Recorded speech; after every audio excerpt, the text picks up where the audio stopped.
सास ननद डांट रही हैं, पति डांट रहे हैं, अरे कंस काउदना हमारे यहाँ सैनिक भेज के मरवा देगो, हमारे यहाँ से इतने दिन से मक्खन नहीं गए हुए। गोपियां सब चिंतित भी होती हैं, लेकिन सबको अच्छा भी लगता है, कन्हैया आके चोरी करते हैं। तभी उन गोपियों में एक गोपी थी, उसका नाम था प्रभावती।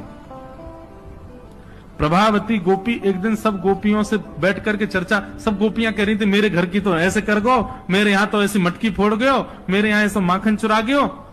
प्रभावती व्यंग में हंसने लगी, हंस करके बोली आज तक मेरे यहाँ दृष्टि भी नहीं डाली उस कन्हैया ने। अरे तेरो घर कैसे बच गयो? बोले अरे कन्हैया को अपने प्राण प्यारे होंगे तो मेरे घर के आसपास भी नहीं आवेगो, जाने ना है मेरा नाम प्रभावती है।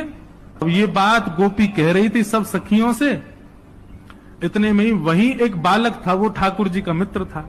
वो ठाकुर जी के पास दौड़ा दौड़ गया, वो लाला एक गोपी है प्रभावती वाने यूं कहिए लाला को अपने प्राण प्यारे होंगे तो आवेगो मेरे यहाँ चोरी करवे, मेरे यहाँ आई ना सके, प्राण प्यारे यही मारे ना आवे।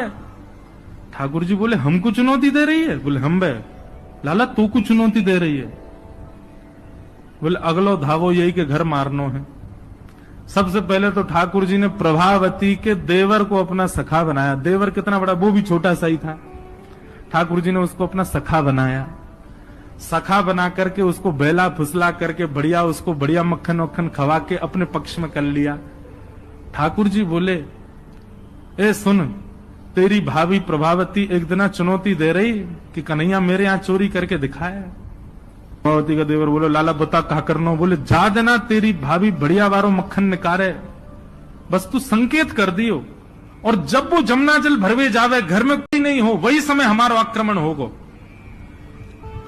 ठीक है।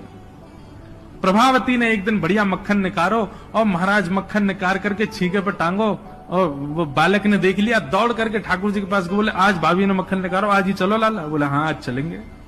प्रभावती यमुना जल भरने के लिए गई, ठाकुर जी उसके यहां प्रवेश कर गए, और प्रवेश करके महाराज चार के ऊपर तीन के ऊपर दो के सबसे ऊपर ठाकुर जी, और ठाकुर जी लेकर के बढ़िया मक्खन खाने लगे। मक्खन पाते हैं, ग्वाल बालों को पवाते हैं, और जब सब पा लेते हैं तो फिर मरकान भूषण संग में बंदर और चलते हैं उनको भी पवाते हैं।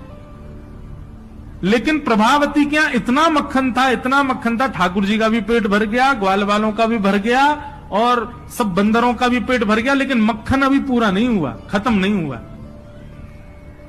ग्वाल वाल बोले लाला मक्खन तो अभी बहुत सारो बच गो। ठाकुर जी बोले ये प्रभावती हमको बड़ी चुनौती दे रही ना, याकू ने मजा तो चका जाए। सो कहा कियो।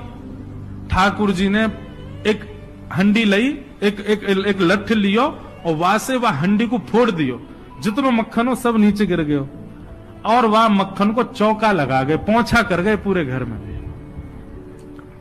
एक कोने पे जाकर के मक्खन रह नहीं जाए कहीं भी, और पूरे में बढ़िया चौका लगा करके, और ठाकुर जी अपने ग्वाल बालों के संग अंधेरे में छुप के खड़े है गए। बोले देखियो अब मजा आवेगा, प्रभावती आवेगी। प्रभावती आई, सिर पर दो मटकियां बड़ी अचक करके चल रही थी, संभल के चल रही थी। जैसे ही माने द्वार खोलो, और द्वार खोलते ही अपनो पाम भीतर धरो, रिपटी महाराज ऐसी रिपटी सिर में लगी, कमर में लगी, हाथ पाम बाकी सब रहे कह गए, और गिरी सो गिरी। यमुना जल मिल गए मक्खन में तो और चीकना हो गया, अब वो उठ ही नहीं पा रही है, जैसे उठे फिर गिरे, जैसे उठे फिर गिरे। और ठाकुर जी ताली बजा बजा के हंसे, सब ग्वाला के लाला आज तो बड़े मजे आए, आज तो बड़े मजे आए। मेरी भाभी कहा कह रही कन्हैया को अपने प्राण प्यारे या हमारे ना आवे,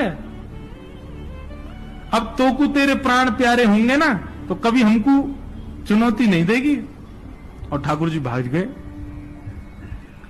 प्रभावती महाराज जैसे तैसे रिपट के बाहर आई, और जाके सीधे यशोदा मैया के पास पहुंच गई, और जाके बोलने लगी, बोले मैया अपने लाला संभाल ले, नहीं तो काउदना हाथ दिखा दूंगी याकू मैं। ऐसा उधम मचावे, देख मेरी कोहनी टूट गई, कमर टूट गई, ऐसा उधम मचा के गयो। यशोदा मैया बोली तुम गोपिन पे कछु काम ना है, 24 घंटा मेरे लाला के पीछे पड़ी रहो, काउदना रंगे हाथ पकड़े तो आइयो, नहीं तो कभी मुख मत दिखाइयो अपनो।